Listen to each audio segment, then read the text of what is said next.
Bayangkan ketika Anda bangun pagi, matahari sudah tinggi, tetapi tubuh terasa seperti digantung beban tak terlihat. Alarm berbunyi, Anda mematikannya, lalu duduk di tepi tempat tidur dengan tatapan kosong.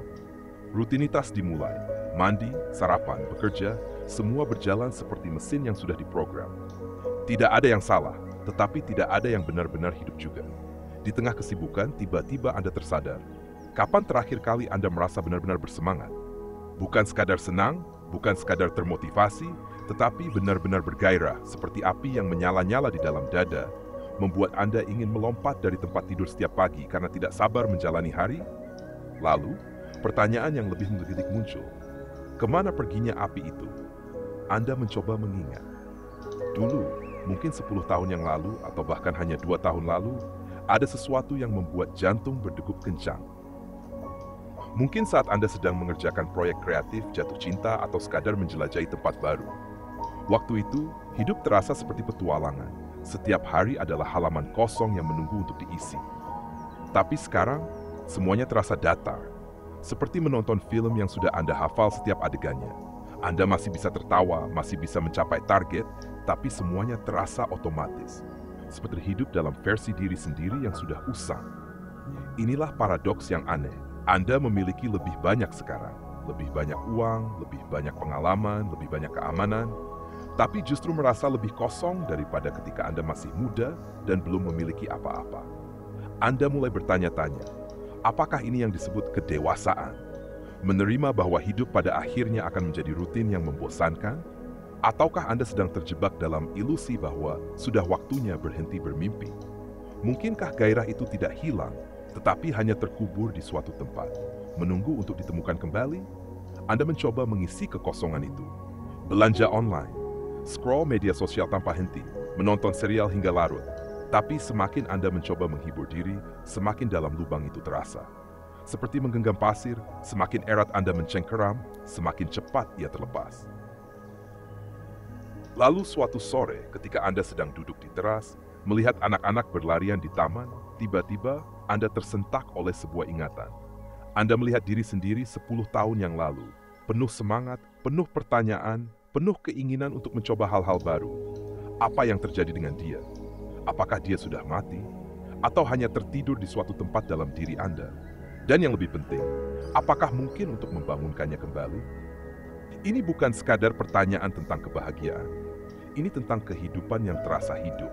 Tentang bangun di pagi hari dengan rasa penasaran, bukan kecemasan.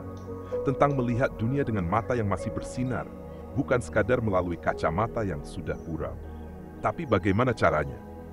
Di mana harus mulai mencari sesuatu yang bahkan Anda tidak yakin bentuknya seperti apa? Apakah gairah itu seperti harta karun yang tersembunyi? Atau seperti udara yang selalu ada, tapi Anda lupa cara bernapas? Inilah awal petualangan Anda. Bukan petualangan keliling dunia, tapi petualangan ke dalam diri sendiri.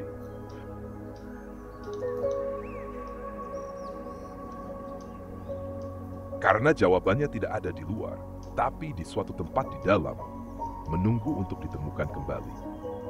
Kita hidup di era yang secara paradoks paling terhubung sekaligus paling terasing.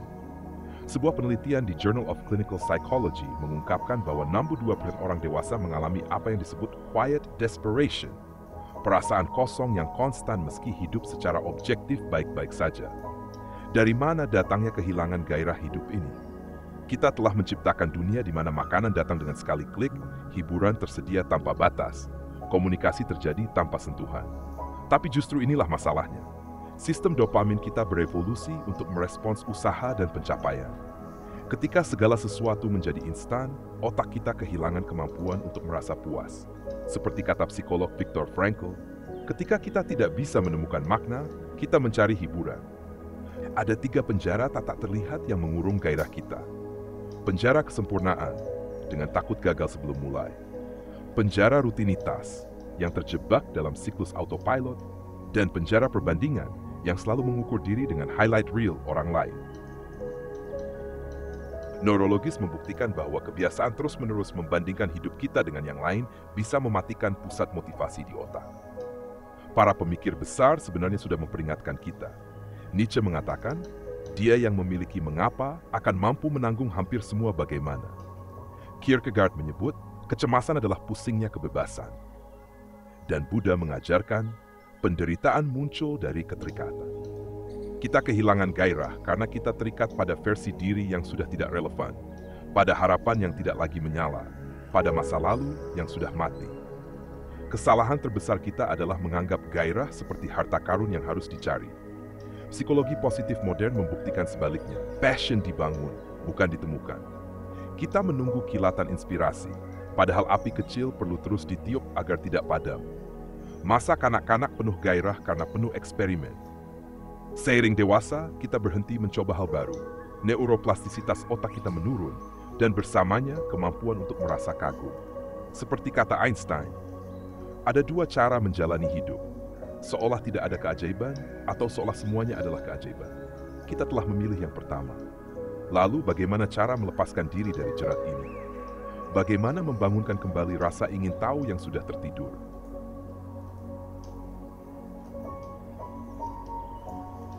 Yang paling penting, bagaimana menemukan kembali keberanian untuk benar-benar hidup, bukan hanya menjalani hidup. Kita telah kehilangan kemampuan untuk terkagum-kagum. Sebuah studi UCLA menemukan bahwa rata-rata anak usia 5 tahun tertawa 300 kali sehari, sementara orang dewasa hanya 15 kali. Bukan karena dunia menjadi kurang ajaib, tetapi karena kita telah membunuh rasa ingin tahu kita sendiri. Mata kita masih melihat, tetapi tidak benar-benar menyaksikan. Lihatlah sekeliling Anda. Restoran penuh dengan orang yang menatap layar, bukan mata satu sama lain. Ruang tunggu dokter berisi wajah-wajah pasif menunggu hiburan digital. Percakapan menjadi pertukaran monolog, bukan tarian ide. Kita telah menciptakan budaya hidup dalam tanda kutip, seolah-olah mengalami hidup melalui filter pengalaman orang lain. Data mengejutkan dari WHO menunjukkan bahwa 45% generasi muda melaporkan mengalami kekosongan eksistensial. Kasus depresi meningkat 400% sejak tahun 2000, dan 1 dari 3 milenial merasa hidup mereka tidak memiliki tujuan. Ini bukan sekadar masalah psikologis, ini adalah kegagalan peradaban dalam memberikan narasi yang memuaskan jiwa manusia. Kita mengembangkan 3 kebiasaan buruk untuk mengatasi kehilangan gairah. Hedonic treadmill dengan terus mengejar kesenangan baru yang cepat pudar. Emotional numbing sebagai bentuk mati rasa emosional. Dan pseudo-productivity, di mana kita sibuk tanpa hasil hanya untuk menghindari pertanyaan penting. Industri teknologi sengaja merancang produk yang mengikis kemampuan konsentrasi. Rata-rata sekarang hanya 8 detik, lebih pendek dari ikan mas, menciptakan ketergantungan pada dopamin instan dan menggantikan pengalaman otentik dengan simulasi digital. Akibatnya, kita menjadi generasi yang paling terhubung secara virtual, tetapi paling terasing secara eksistensial. Namun di balik semua kabar buruk ini, ada petunjuk mengejutkan. Justru dalam keadaan paling hampa inilah, kita menemukan celah untuk revolusi diri. Karena seperti kata Carl Jung, tidak ada kebangkitan tanpa kegelapan terlebih dahulu.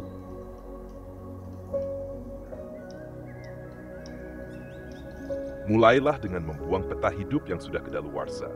Psikolog Harvard menemukan bahwa orang yang sengaja tersesat di kota baru mengalami peningkatan kreativitas hingga 60%. Cobalah berjalan tanpa tujuan di Sabtu pagi. Biarkan kaki memilih arah. Kunjungi toko buku dan pilih buku yang akan membuatmu malu membelinya. Bicaralah dengan orang asing yang tidak akan pernah kamu temui dalam lingkaran sosialmu. Bangun kembali koneksi dengan dunia nyata melalui terapi kejut sensorik. Mandilah dengan mata tertutup dan rasakan air dengan seluruh kulit. Makanlah dengan tangan untuk menemukan kembali tekstur yang hilang. Hirup aroma buku lama untuk mengaktifkan memori primal di otak limbik. Buat 3 versi dirimu yang lain. Alternate you yang mengambil pilihan berbeda di titik krusial hidup, Future you 20 tahun mendatang, dan Stranger you yang melihat hidupmu dari perspektif orang asing. Tulis surat dari masing-masing versi ini kepada dirimu yang sekarang. Gali kembali apa yang membuatmu lupa waktu di usia 12 tahun. Apa yang selalu ingin kau lakukan, tapi terlalu takut mencoba. Dan jika kau tahu tidak akan gagal, apa yang akan kau kerjakan besok pagi? Lakukan mikro pemberontakan harian. Tolak satu permintaan yang tidak ingin kau lakukan hari ini. Buat satu keputusan absurd seperti memesan makanan paling aneh di menu. Ubah satu rutinitas pagi dengan sengaja melakukan yang terakhir terlebih dahulu. Berkelilinglah selama 1 jam seminggu, Seolah-olah kau adalah detektif yang menyelidiki kehidupanmu sendiri. Atau hari ini adalah hari terakhirmu yang sempurna. Atau kau baru saja tiba dari perjalanan 10 tahun di luar angkasa. Sisihkan 500.000 sebulan khusus untuk laboratorium kegagalan. Kelas yang mungkin tidak kamu selesaikan. Bahan proyek yang mungkin berantakan. Tiket acara yang mungkin tidak kamu hadiri. Ingatlah bahwa kegagalan adalah bukti bahwa kamu sudah mulai hidup lagi.